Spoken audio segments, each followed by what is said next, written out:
Hey everyone, welcome back to another episode of Legacy Builders with Bryan Dulaney. Many people wonder what it takes to build a seven-figure business. But I know that some of you want to go bigger and some of you feel called to go bigger. In this episode, we're diving into how to build an eight-figure business. I've built 5 going on 10 eight-figure businesses. And in this episode, I break down some of the things that you need to keep in mind if you want to break that $10 million mark.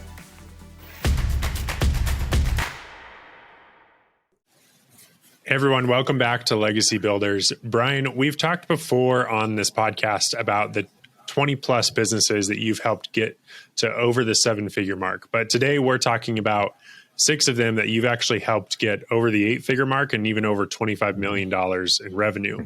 There's a big difference between $1 million and $25 million. So tell me about some of these companies you've been able to help. Yeah, absolutely, Seth. So there is definitely a difference between a campaign that does $1 million in revenue, which at this point is rather easy. It's like when you've never done it, it's hard. But then when you do it, it becomes easy, and then it becomes easier, and then it becomes easier, right? So there's a big difference between companies that can do $1 million and companies that can do $25 million. And I'll give you an example. In the community that I'm heavily in, which is ClickFunnels, there are about 1,000 people out of 102,000 people that have generated over $1 million through a funnel, right? Well, the number of people that have done over 25 million is only about 20 to 30 people max. Okay, so think about those different. That's a big difference, right? 25 to 30 people, 1,000 people. Okay, and so what you're getting into here is you're getting into scale, right? And it's 25 times more than $1 million, right? So I'm going to tell you a few of the companies that I've had the opportunity to work with over the years and some of the core elements of those campaigns that made it successful. So the first one was Water Ionizer Company. It was one of my first ever service contracts. Right out of college, I was working on my master's degree, and I landed this client through the help of my mentor. I realized really quickly that, I couldn't figure out how to land clients myself. So thankfully I had enough wherewithal to have a mentor in my corner who already had landed, high ticket clients. So we started working with this guy, and we approached it really from a perspective of, selling more units because he had a really great product. And he said, well, you can buy my machines for $1,000, sell them for $2,000. I said, no. We're just going to send you buyers, and you're going to pay me commissions. Well, that idea rocked his world to a point where he said, listen, we don't have that arrangement set up in our business. We don't have the systems for that. But can you help me dominate the online marketing space? Can you help us control the narrative as it relates to the products in my market? And that's really what we did. We dominated both paid and search, and we controlled the perception of the market by writing reviews of his product versus other competitive products. And then we also created a top 10 guide. Now, one of the ninja strategies that we deployed was he had his main brand in one entity and then created another brand within another entity altogether that was separate from that company. And that was the top 10 guide or review-based company. Right. So see how that works? Right. So he had 2 companies where he was able to advertise and control more of the listings. Okay. And so that was our job. Our job was to control the perception of the market and persuade them to buy his product versus anything else in the marketplace. Now, thankfully, he had a really amazing product that was better than the competitors, right? Because that could be used negatively, right? If you have an inferior product and you're using this strategy, which is an advanced marketing strategy, then you're not doing a good service to people. But in this case, he has a phenomenal product. It still stands to this day. We literally in that first year, we're able to help him do over $20 million in revenue just by deploying these strategies of controlling the perception of the market and making sure that we were on every search engine, including YouTube, in terms of every product related keyword that people were searching for, so that all the business would eventually end up going to him. Okay, so that's number one. It was a water ionizer company. And a water ionizer, for those of you that are not aware of what that is kind of like a water purifier, but it's an upgraded level. It's better. It ionizes the water. Okay. All right. The second one was a vacation company. So I came in at a time in my career where I had just fleshed out what is known as a perfect funnel system. Back in 2012, God had given me the vision for this framework, this 7-step system that can apply to every business. And I was at a mastermind speaking about the perfect funnel system to a group of, I don't know, probably 40 or 50 people. And through that speaking opportunity, or through that mastermind, I was able to acquire a partnership. And what we did was we increased our response time. So their response times, think about this for a second. They're a vacation company, right? The response times should be pretty quick, right? If you're looking for a vacation, you're not usually wanting to wait. Well, prior to us coming in, people were waiting up to 4 or 5 hours, sometimes overnight, to get a response back on a quote for their resort, for their vacation. Completely unacceptable. So we came in and we brought that down to less than 5 minutes. The objective was within 5 minutes or less, we need a quote to be delivered, preferably less, right? The faster, the better. So people can make a decision now when they're trying to make that decision. We also scaled up multiple locations. So in the network of resorts, this company had over 100 different locations of resorts around the world that people could go to vacation on. And so their primary bread and butter was one location. And we said, well, you have all these other locations. Why don't we scale across multiple locations and start marketing to those other locations? And so that was one way that we massively and dramatically scaled that business. And then we also improved the user experience and the referability, right? Thinking about, I always like to think about, how are we capturing leads, converting sales, and creating a tribe and community of raving fans, right? That's the perfect funnel system in a nutshell, right? That's the high level perspective.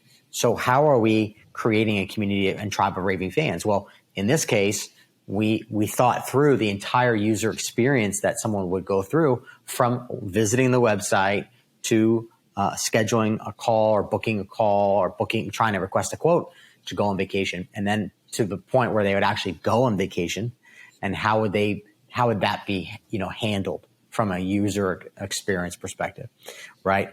And we knew that if they had an amazing experience, they're much more likely to go back. Number one, repeat business.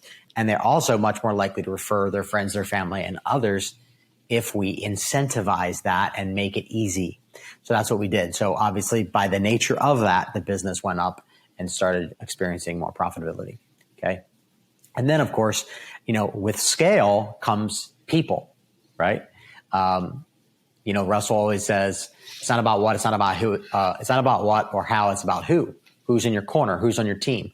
He didn't build ClickFunnels to a $120 million a year company and more by himself, or even a small team. He has over 200 employees.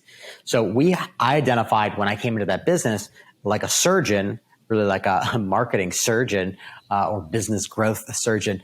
I came in and I saw there was a lot of holes, and they were leaving tons of money on the table. And one of them was the people, like really had some of the wrong people on the bus. They hired a lot of family, a lot of friends. And so there was a lot of slack going on, let's put it that way. And just people that weren't motivated, people weren't efficient, people were okay with status quo. And when you're growing a business, you've got to have people that are on the team that are A players. My vision for the brand was to go to $100 million. And I saw a very clear path based on the traffic that was available to us. Unfortunately, that didn't happen, but they did still sustain the growth that they had by simply doing a few of these different things that we mentioned. Okay, so that's a few tips. There's a lot more, but I'm not gonna be here for hours talking about every little detail. Right. So that's another example. Number 3 is our agency, and so within our agency, we were one of the first out of 102,000 people to generate over 25 million through a funnel. In fact, the very first person to be recognized on the stages at Funnel Hacking Live, the very first person. And how did we do that? Well, there's a lot of different things at play there. But our business, we use a request to quote process or a free strategy session, which is a call with my team. And then that leads to our fulfillment, our back-end fulfillment process.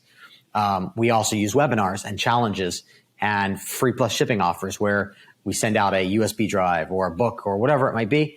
And we use that as a way to attract our ideal audience to us, our, what I like to call perfect customers. And ultimately that was our attraction model for bringing new business into the fold. Now, for years, what I perfected, because I knew it was so vital, was the process of taking people through a journey of building, launching, and then scaling their expertise on the internet through advertising and selling and marketing strategically. So for years and years and years, we perfected and dialed in that process. And then we started adding in the courses and the low ticket products after we dialed in our high ticket, our fulfillment process, right? One of the things that we do that's very different and unique than most agencies is we have profit share based on, so it's usually 10 to 20% of profit of the campaign. So we have skin in the game. And a lot of agencies don't work that way because they don't want to be put on the line to be accountable for producing results. They want to get paid no matter what. And to me, someone who produces results should embrace the model of performance, right? Think about it. Growing up with my dad being an entrepreneur, you either perform or you don't, right? And so I embrace that model within my agency. And that's why we've been able to grow. I mean, we've had clients that have paid us over $1 million, just one person. So it's pretty easy to add up to more than $25 million in business when you have clients that can pay you over $1 million per person, right? Rather simple when you think about it and you do the math. Okay. Another one was a company called Cashflow Tactics. And what we did there was these guys, and I'm going to go much deeper into, in another episode, I'm going to go much deeper into their story and the lessons that we learned from it. But these guys were literally referral based only. They couldn't figure out the game of marketing on the internet. We came in, we helped them to build a webinar and a signature course to use their proprietary information that they had in their heads and put it into a course that they could scale. And so by doing that, we then were able to figure out a model for acquiring customers where we break even. And for those of you that are listening right now, that is a metric you want to know. Like, where do you break even in your business? Where do you break even in the process of acquiring leads and customers? And then you can figure out where profitability sets in. For these guys, their core signature product is where they break even. And then everything after that is beyond profit. And since we helped them launch, I'm proud to announce that they have since gone on to do over $50 million in revenue. So super amazing story. I'm going to go much deeper into it in another episode, but it's another one that's more recent and one that I'm really proud of.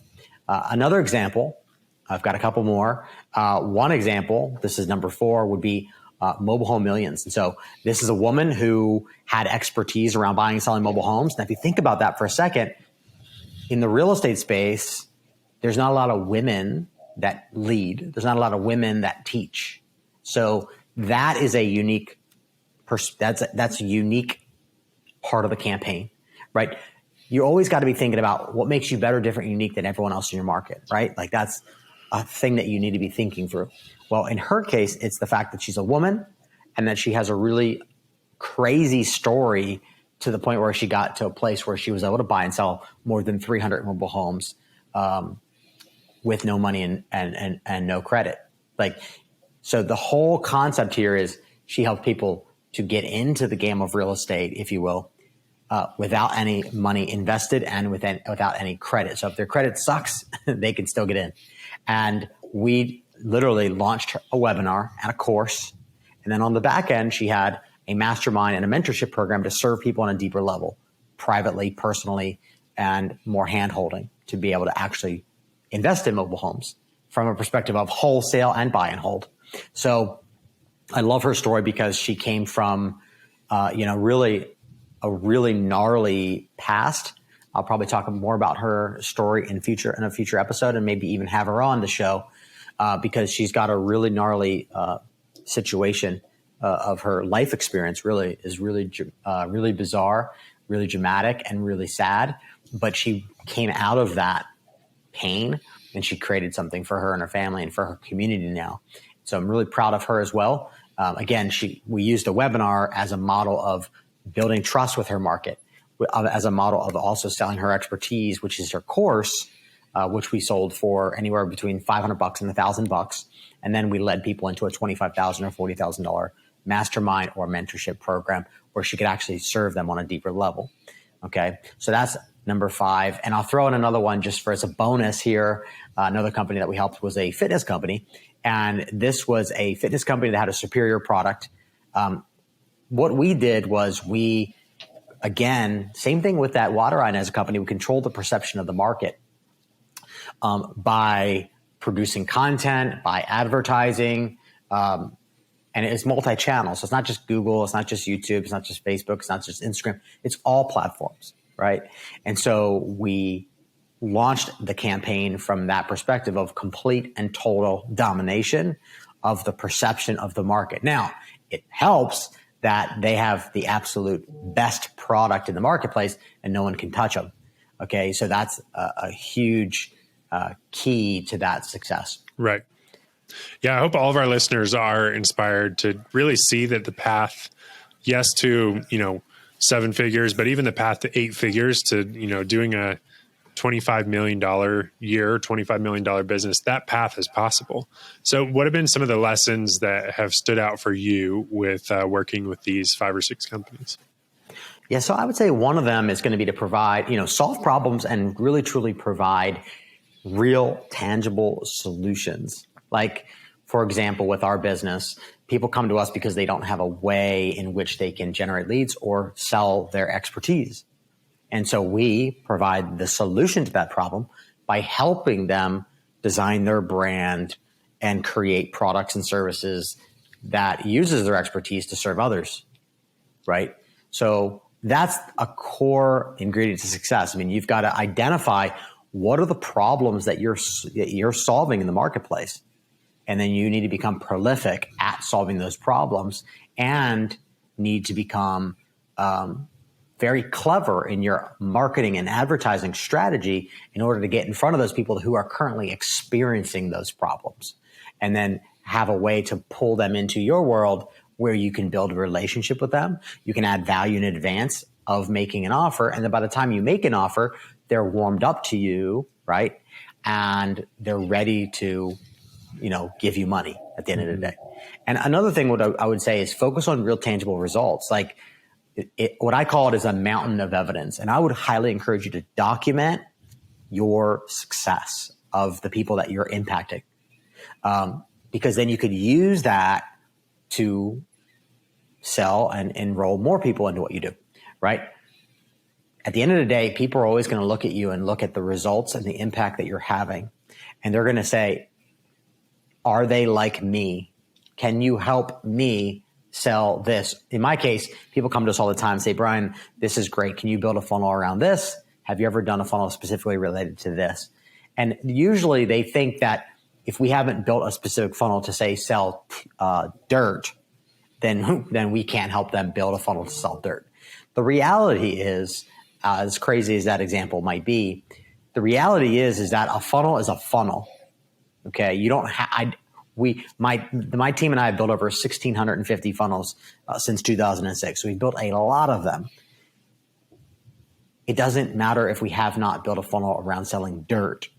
Okay, because the elements that need to be in play for any funnel need to be in play for every funnel.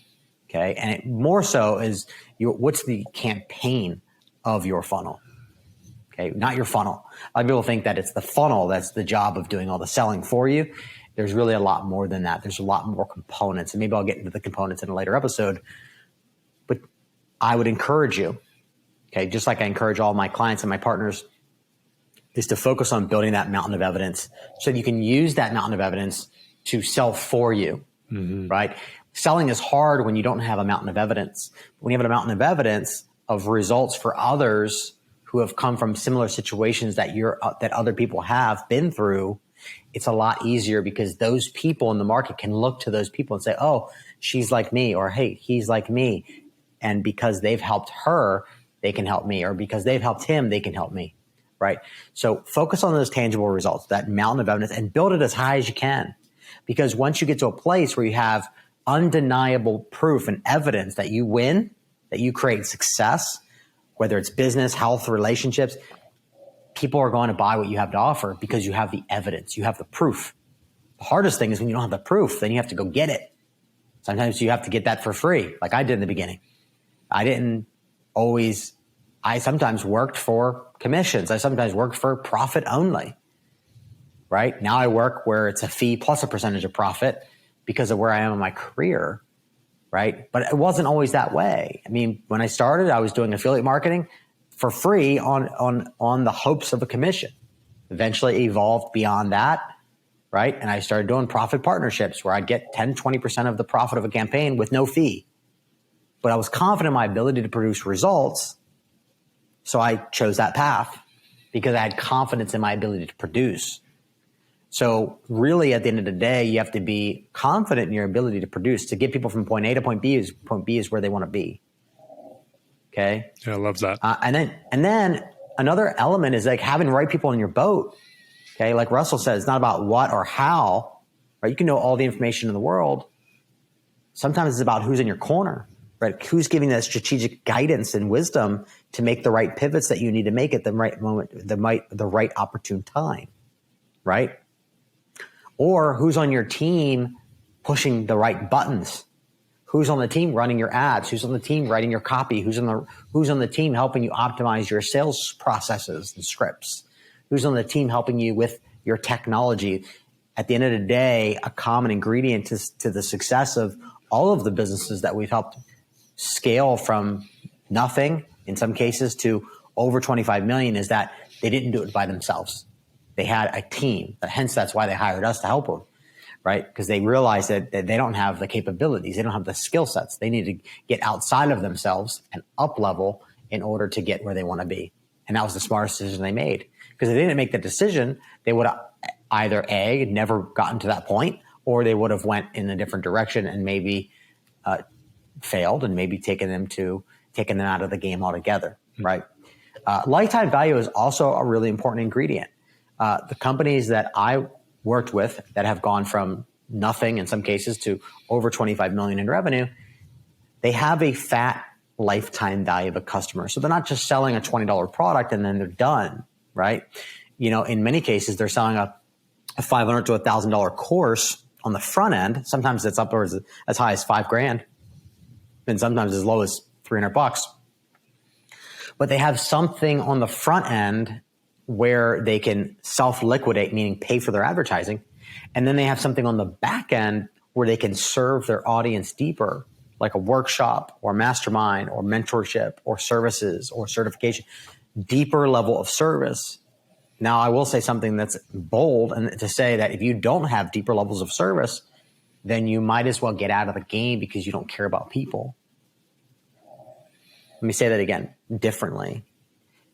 You can serve people. I had a guy come to me who asked for some consulting, and he has a huge subscriber base on YouTube. He said, Bryan, I want to create a course around, I have two different ideas. I said, okay, great. Which one do you have more results for? He said, oh, this one. I said, okay, great.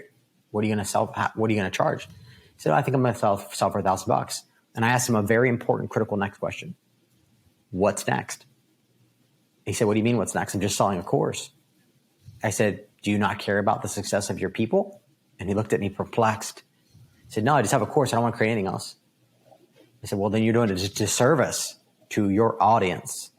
And someone else is going to serve them, and you're going to have a very short relationship with that person.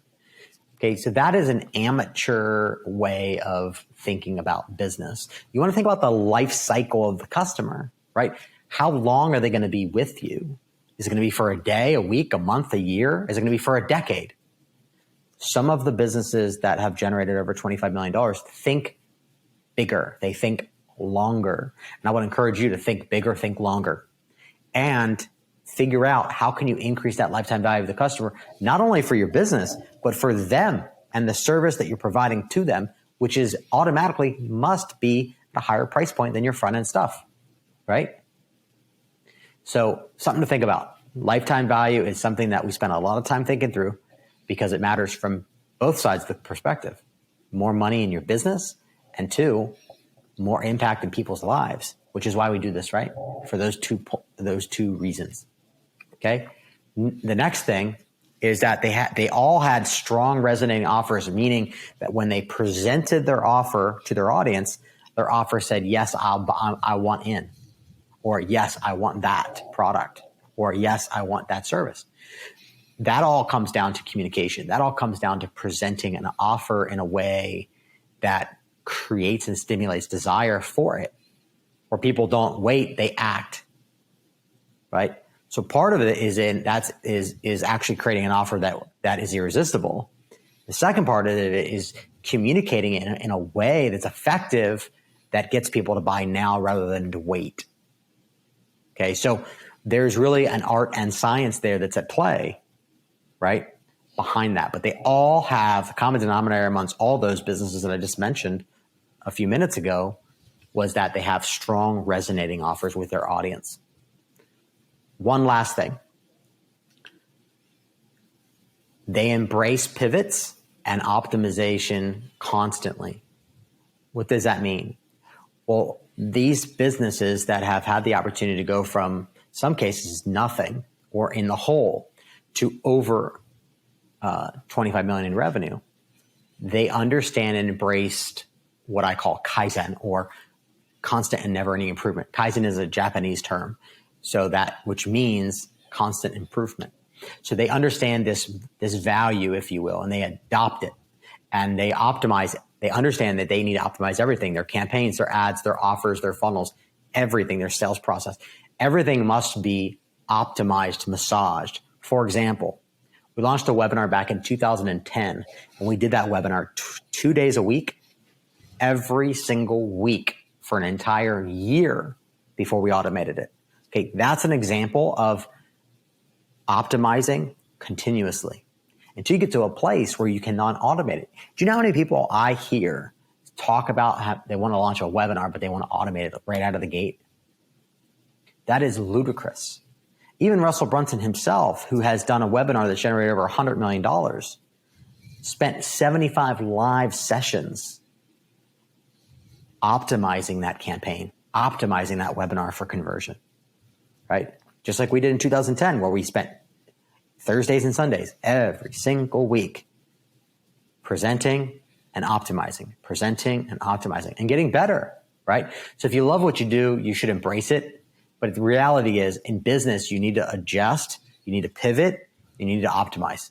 That'll never change. You're going to have new campaigns that you're going to need to launch. You're going to have new funnels that you're going to need to roll out. You're going to have new things that you're going to have to constantly be producing. Okay?